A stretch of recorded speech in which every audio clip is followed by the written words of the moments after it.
Bien, acérquense un poquito más adelante, así formamos el grupo. Bien, buenas tardes para todos, ¿cómo les va? Mi nombre es Gastón, yo soy el guía que nos va a acompañar en este recorrido. El perro también nos va a acompañar, se llama Malevo. ¿Sí? El casco, si bien les ha quedado muy bonito, no es necesario que lo lleven puesto, lo pueden llevar en la mano. No lo vayan a agarrar de la parte del arnés porque se va a volver a abrir. Necesito saber si todo el mundo ya pudo calibrar el casco. ¿Sí? ¿Les quedó apretado? ¿Cómo es? ¿Cómo se van a dar cuenta si realmente les ha quedado bien o les ha quedado incómodo? Pongan el casco, pongan la mano atrás del casco y miren para arriba. Si el casco no tiende a caerse, quiere decir que ha quedado bien. Si el casco queda flojo, se puede llegar a caer y eso va a ser un accidente dentro del túnel donde lo necesitamos tener obligatoriamente, ¿sí?, en nuestra cabeza. Entonces, nosotros llevamos el equipo de botas porque adentro hay agua y el agua arrastra óxido y hierro que lo deja en el fondo del río. Si el casco se cae, nos va a salpicar adentro del túnel, por eso no tiene que pasar. Para los más chiquitos, por favor, no lo usen como recipiente para ponerle piedritas. Recuerden que mi nombre es Gastón y si ustedes me acompañan, acá comienza esta curso. Vamos.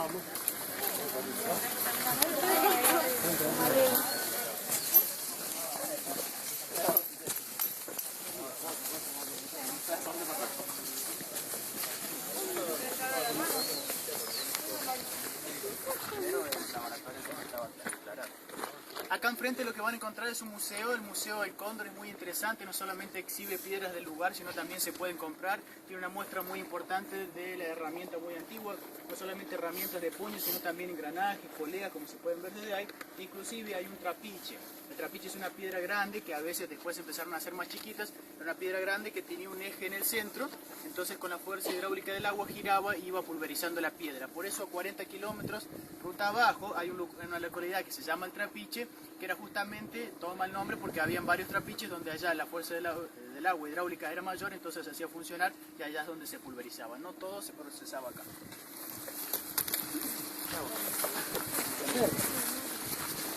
Cerca, 40 kilómetros. Y bien, ¿este es el lugar donde nosotros vamos a caminar o no es? ¿Este es el lugar donde nosotros vamos a incursionar, a ver esas estalactitas que se mostraban en las fotos o no?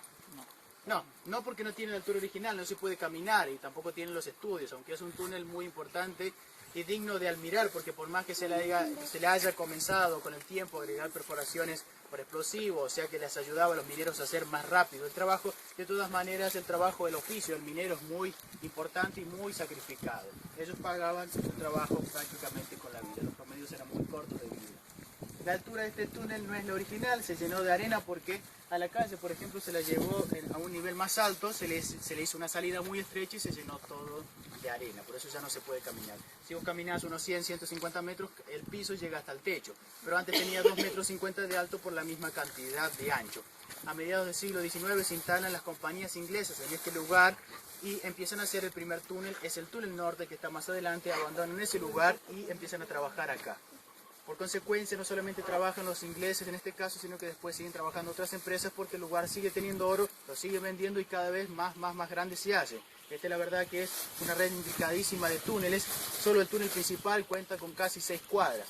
De acá para arriba tiene 4 niveles superiores y de acá para abajo tiene 3 niveles inferiores, más las perforaciones que se llaman galerías que se hicieron para sacar el oro. El oro acá adentro se encuentra en vetas, generalmente se llama el rango de vetas mayores, que van desde el milímetro hasta los 6 centímetros de alto, casi a veces por la misma cantidad. Podía variar, a veces eran altas y finas y a veces eran gruesas y de esa manera podría variar. Acá lo que van a notar es yo les puedo mostrar, ¿sí? Si se acercan un poquito más adelante van a ver que yo cuento con una veta, en este caso es una veta de cuarzo.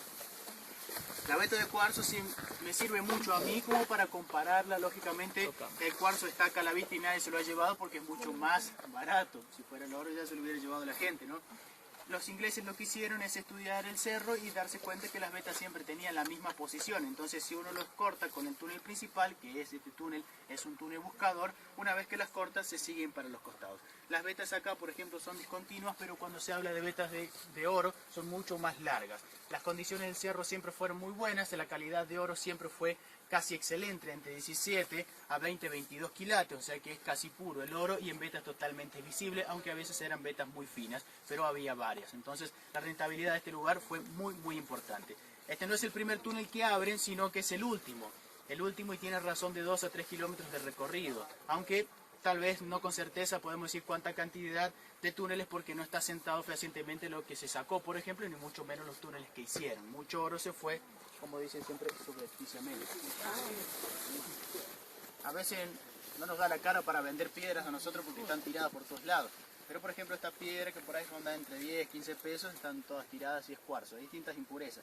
Al cuarzo siempre, si ustedes se fijan, o después cuando lleguen a su casa y tengan la posibilidad de entrar a internet y buscar, por ejemplo, oro en beta, siempre está asociado con el cuarzo, el oro, o viceversa. Entonces ellos buscaban las vetas de cuarzo, algunos, y después las continuaban. De todas maneras acá para eso servía el túnel, para cortarlas y totalmente se veían. Pero siempre en esas fotos que van a ver ustedes, están en las fotos, por ejemplo, en la veta metida adentro del cuarzo. Acá por lo contrario, no solamente estaba asociado con esta, sino que una piedra, que acá hay otra, miren qué fácil estuvo acá al lado, con una piedra de este tipo, ¿sí? Que se llaman piedras volcánicas, que adentro voy a explicar sobre eso.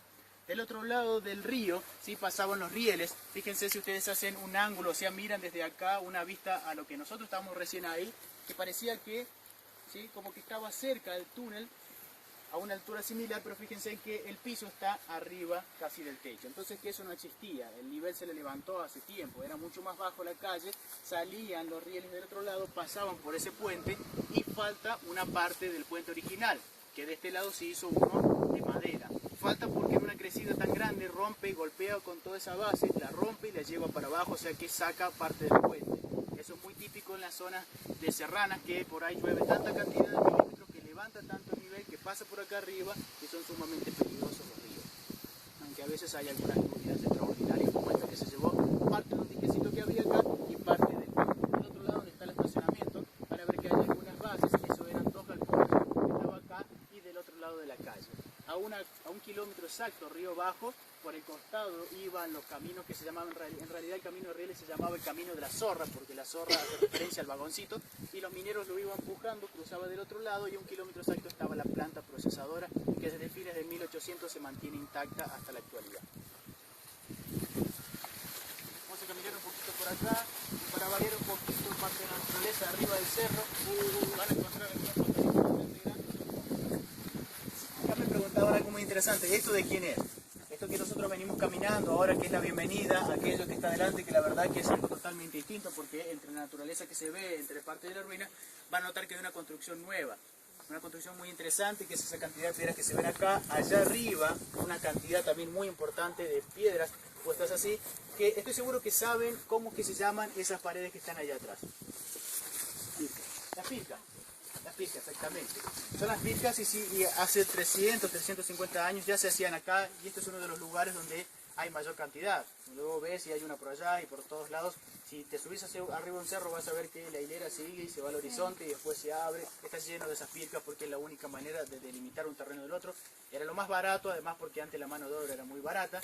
Entonces todavía no llegaba lo que eran esos... el alambre, el alambrado no existía en aquel tiempo. Además es mucho más caro porque en estas alturas no hay postes. A estas alturas el pueblo de la Carolina es el pueblo más alto de San Luis. Estamos arriba de los 1600 metros con respecto al nivel del mar, por eso la puna, por eso se sienten a veces con los oídos tapados, y también desde lo físico, la respiración, el corazón por ahí lo sufre un poco. Entonces esa altura hace que no crezcan árbol, pero todo esto que están acá, entonces ¿qué pasó? Fueron introducidos. Esta variedad es muy resistente, están los guindos, están el acacio que está ahí, y allá van a ver que hay un par de álamos. Entonces si uno se imagina en aquel tiempo, esto no lo pusieron al azar, no lo pusieron porque era un patio, sino que no solamente pudo haber sido un patio, sino también que era un lugar donde pudo haber habido una persona importante como algún director o alguna persona importante del trabajo minero. Entonces, si ustedes miran un poquito para allá, es una parte llana. Es una parte llana, y en esos llanos siempre ocupaba la gente para poner, en este caso, una casa, para hacer una casa, o para hacer los albergues para los chicos que venían de otras partes del mundo, porque era un trabajo puro y exclusivo de hombres. Acá, por ejemplo, hay una casa muy antigua que después de que trabajan las empresas mineras queda utilizada para la gente de acá, porque las empresas se van y lo dejan abandonado, y van a ver que tiene un árbol allá dentro de la casa. ¿Para qué sirve un árbol adentro de la casa? ¿Ves? Para el techo. En realidad es una pregunta capciosa y sé que no me contestan porque es lógico que nadie necesita un árbol tan grande en una casa tan chiquita. Resulta que después del 55 las empresas se van, la gente no tiene de qué seguir subsistiendo, entonces la mayoría se va y decae el pueblo de manera muy importante. Entonces la gente se va, el techo se descuida, se pudre, se cae y queda abierto. Y como si fuera una maceta recibe el árbol que vino de manera natural, nadie lo hizo a propósito. ¿No?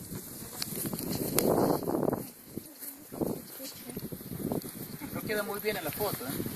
Si le buscan acá el ángulo, queda bárbaro.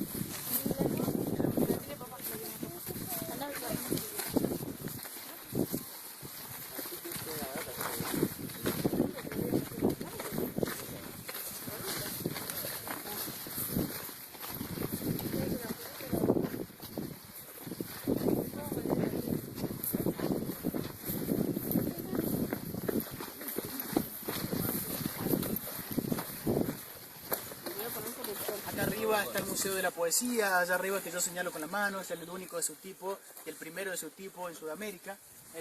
Enfrente está el audiovisual, que es esa construcción que parece una caja, que es simplemente una función donde un actor representa a la Finur y él mismo te va contando su historia, porque recuerden que todo esto es en homenaje a Juan Crisóstomo Lafinur, un poeta totalmente local que se convierte, naciendo en este pueblo minero en pleno auge, a fines de 1700 se convierte en el primer filósofo de la Argentina. Ahora sí, generalmente dentro de un pueblo minero la mayoría de los chicos tenía como futuro trabajar adentro de las minas o hacer lo mismo que hacía su padre. En todo caso, porque él fue un filósofo, porque tuvo la posibilidad de estudiar. Porque el padre tenía una manera distinta de ver su futuro, lo manda a estudiar con mucha cantidad de dinero. Generalmente si no tenías dinero no podías estudiar. Entonces se considera no solamente el primer filósofo de la Argentina, hizo cosas muy importantes. Su historia lamentablemente está plasmada entre logros y fracasos porque él en un momento de su vida comienza a combatir la tiranía, se rebela con la tiranía política de aquel tiempo y si no se iba de la Argentina lo matan. Por eso es el primer exiliado diplomado de la Argentina. ¿A dónde va? Pasa a Chile, donde en Chile comienza a estudiar de vuelta, se recibe de abogado, contrae matrimonio y lamentablemente a los 27 años pierde la vida. Para muchos no se cae de una barranca con su caballo, sino que lo matan los federales y ahí se deshacen de un enemigo tan importante que era él con la palabra, muy inteligente. En el 2007 se hace todo esto en su homenaje. ¿Para quién?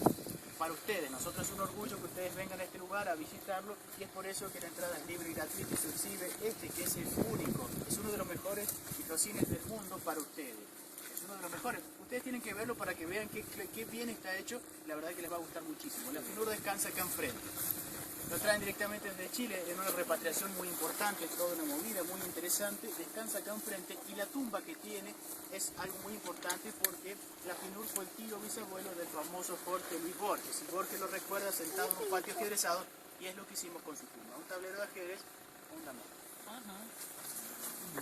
Mira vos. Yo lo veía como un tablero de eso.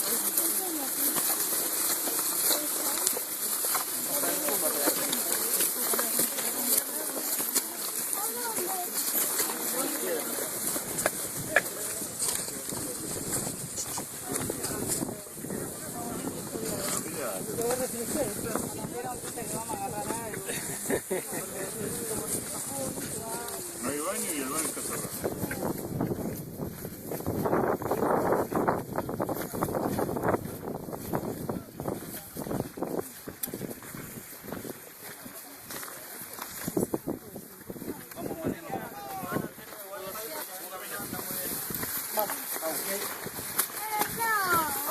Vamos. Pero, ¿Qué? sería cortito.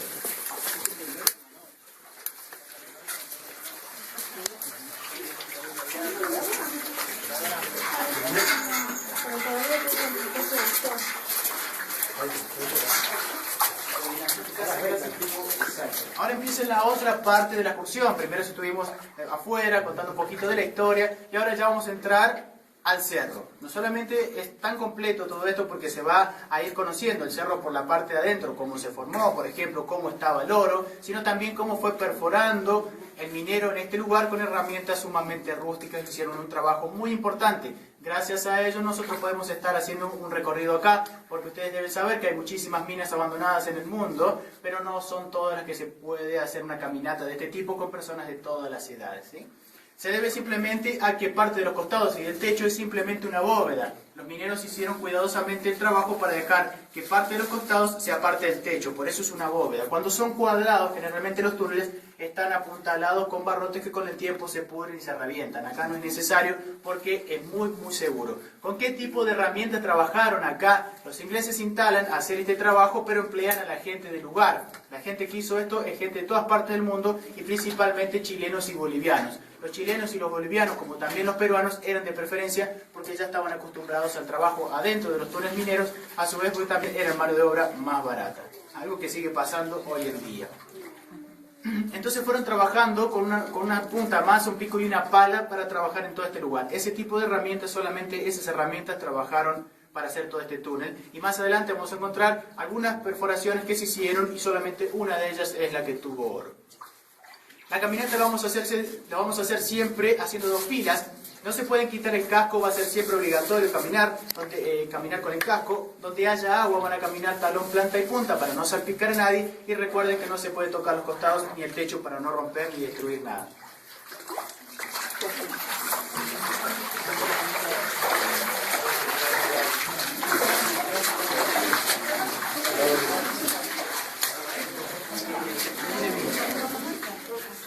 ¿Se sienten bien? Quiero saber si ya hay alguno de los integrantes de este grupo que ya haya hecho turismo minero, por ejemplo. ¿Nunca ni siquiera se metieron a una caverna natural? ¿A qué caverna? Caverna de las Brujas. O sea que turismo minero no ha hecho ninguno. ¿No? Ninguno. ¿Por allá atrás? ¿A dónde? Acá en esta misma. Al resto del grupo le pregunté a propósito porque se les nota. Se les nota porque hay una gran diferencia en el que haya entrado o el que ha entrado por primera vez. Así como se me nota a mí cuando voy a las ciudades grandes. ¿Eso que está cayendo del techo qué es? ¿Es humedad, agua sola o será, por ejemplo, los murciélagos que están haciendo pis? Díganme si pueden ver y escuchar a los murciélagos. ¿No los ven? ¿Saben por qué no los ven y no los escuchan? Porque no hay, exactamente, no hay ningún tipo de esos bichos. Si ustedes ven al techo, eso que cae son simplemente gotitas, pero la gente cuando no le aclara que en esta parte no hay nada, cree que le están mintiendo para que no se asuste, pasar rápido. Y no reúne las condiciones este lugar para que haya murciélagos, no hay absolutamente nada más que nosotros. Por eso tienen que caminar con cuidado, pero sin miedo. ¿Hay algún claustrofóbico acá? No me digan que soy el único. ¿No hay ninguno? No sé, ¿lo probamos ahora? Probamos ahora. Van a probar. Yo te digo ahora. Muy buena esa. Yo la voy a probar ahora. Mientras lo vayamos, lo vamos. Dale, hay altura para abajo. No sé si empezaron a mirar al techo y darse cuenta de que hay cosas muy raras. Por ejemplo, si ustedes miran allá arriba cuando yo alumbro, fíjense que todo el techo brilla. ¿Eso lo habían notado? Sí. Bueno, ¿qué es? ¿Qué será? A ver, tienen alguna. ¿Será plata? Es oro. Es oro. Permiso. Oro blanco. Voy a poner en medio, porque si no voy a gritar a ustedes. Oro blanco. Agua. Oro blanco. Agua. Se ve que la tiene muy clara con la mayoría, ¿no? Eso que está acá arriba del techo es algo muy interesante y la única razón por la que no es oro, no es plata, no es ningún tipo de metal preciado es porque tiene una razón lógica, porque si fuera oro yo o la gente del pueblo ya se lo hubiera llevado. ¿No les parece? Eso que está arriba del techo es muy importante y si ustedes se acercan un poquito en los costados, a veces en los costados hay, en esta época del año hay pocos, pero fíjense en que todo brilla y por eso no lo podemos tocar porque lamentablemente rompemos son gotitas de agua. Así de fácil, pero algo tiene que tener. Y es un fenómeno que parece que fuera fácil, todo esto, pero solamente se da acá y no se dan todos los túneles. Yo he entrado a bastantes túneles mineros, pero no hay estas condiciones porque acá la temperatura es siempre la misma, ronda entre 16 y 18 grados. Entonces, si no varía, cuando fuera hace frío, lo que pasa es que acá termina siendo calentito el lugar, el agua se evapora y se va arriba. Transporta carbonato de calcio, que es el mineral que hace la película en la parte de atrás que tiene color dorado y por eso, plateado, perdón, con el sol alumbro brilla. La gota cuando ya finalmente ya no tenga humedad va a quedar en cristal, ¿sí? Se va a dar en cristal, porque la gota empieza a secarse y queda en cristal. Por eso es tan importante y es un atractivo tan acá arriba del techo van a ver que hay un atractivo distinto, una variedad de estas formaciones minerales que son consideradas valga la redundancia, vida mineral que con el tiempo sigue creciendo. Este túnel, por ejemplo, tiene una antigüedad, un abandono de 140 años, y es muy importante, y eso te va a indicar, por ejemplo, la estalactita, depende del crecimiento, te va a indicar de hace cuánto se empezó a formar. El agua, ¿sí? Lo que forman estas cantidades de piedras que son los cerros, tiene muchas grietas, y en esas grietas se va metiendo el agua de las lluvias y se consideran fuentes naturales de agua. El agua de la lluvia se mineraliza con la piedra, empieza a sacar vetas, disuelve vetas, en este caso de carbonato de calcio, que es el mismo que forman las gotas, o el brillo de las gotas. El agua al sacar riega está, de alguna manera, tiene una saturación del mineral, y cuando llega esa gota espesa, se mantiene estática y una pequeña cantidad de mineral se queda alrededor de la piedra o de la punta de la estalactita, y es así como sigue creciendo. El crecimiento es tan lento que en 60 años crece el tamaño de una gotita de agua. Y por eso no se toca nada en este lugar, porque puede estropear el crecimiento de esta estalactita, porque la parte del centro es hueca, la parte de afuera es sumamente sólida, pero si uno toca la parte del frente, lo que va a hacer de la punta, puede llegar a estropear el crecimiento y empiezan a salir todas chuecas. Esto tiene una antigüedad muy importante, pero más adelante van a ver de otro color, o sea que las estalactitas no solamente son del mismo mineral, sino también se puede acabar ese mineral y empezar a revestirse de otro color.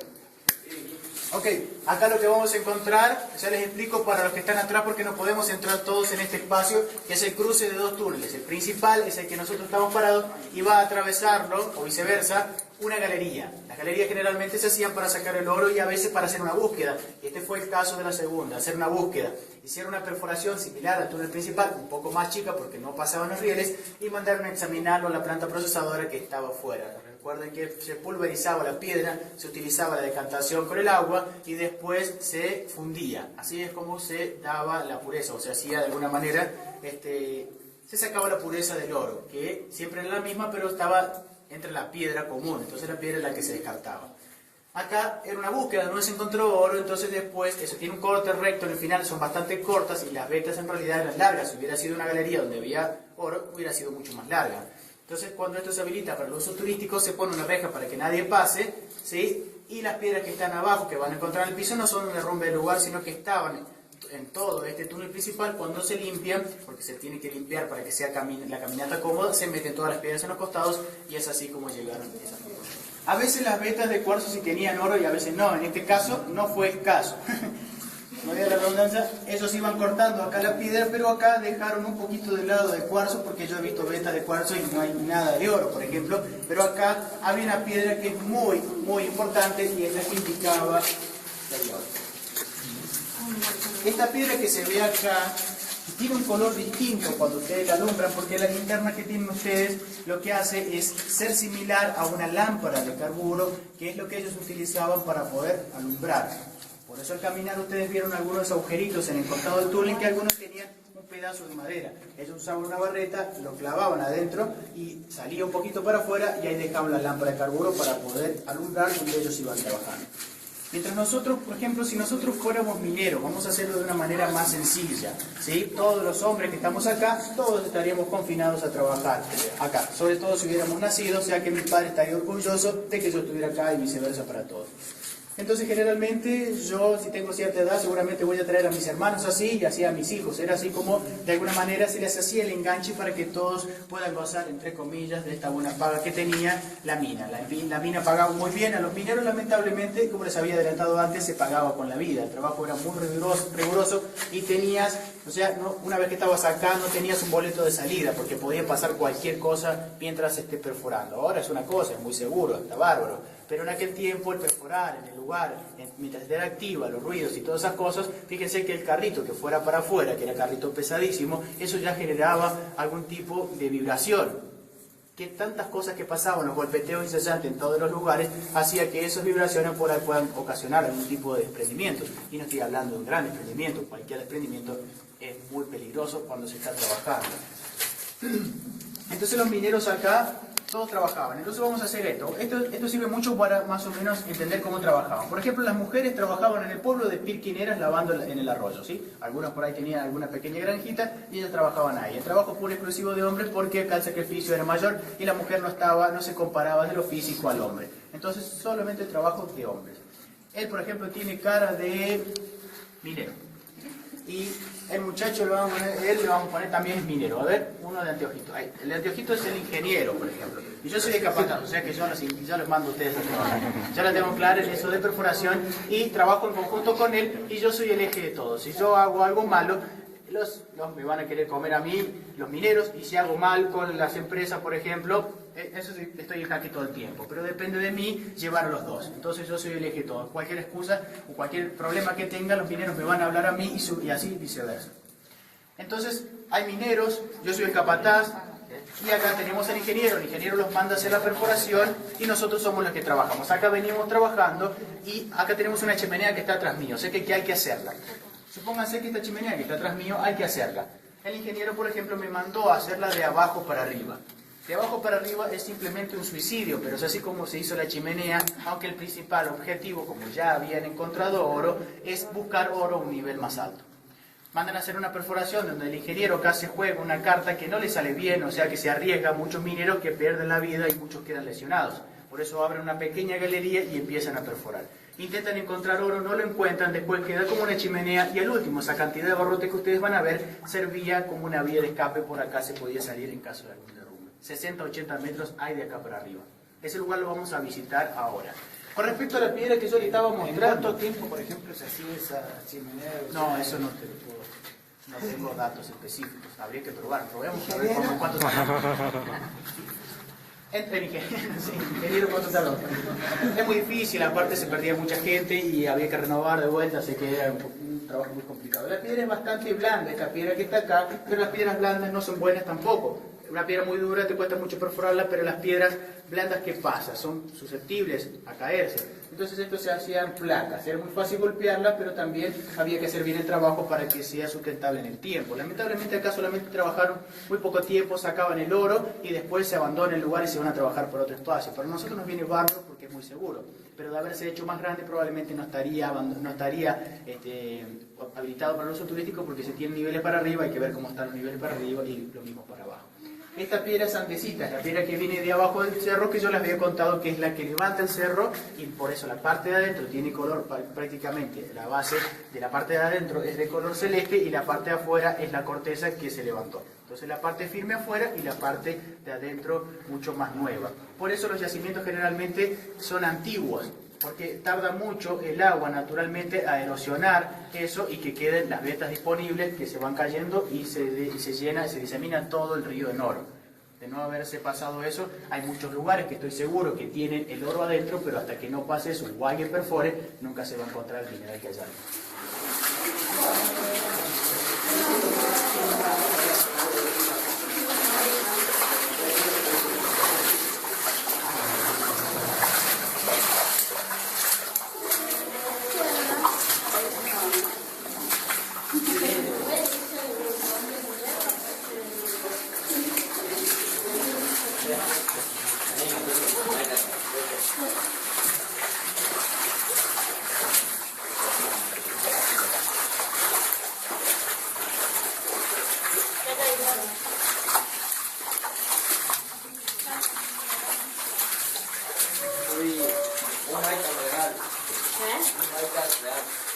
Hola.